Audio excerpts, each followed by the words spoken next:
'n besigheid in jou sak. Het jy geweet, jy kan met 'n besigheid in jou sak rondloop, letterlik in jou broeksak. Dis regtig moontlik.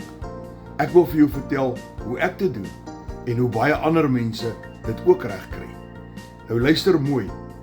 Dit is 'n besigheid wat jy kan doen op die kant. Jy hoef nie jou ander werk daarvoor op te gee. Dis 'n besigheid wat jou 100% wins per transaksie gee.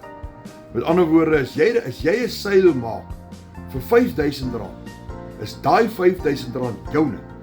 Reguit uit jou kliënt se bankrekening uit, binne in jou bankrekening, en dieselfde oomblik en dieselfde tyd kry jou kliënt sy produk en hy's net so gelukkig soos jy. Elke dag kan payday wees. As jy wil weet hoe ek dit doen en hoe 6,000 ander Suid-Afrikaners dit saam met my doen, skryf vir my payday in die comments en ek wys jou hoe.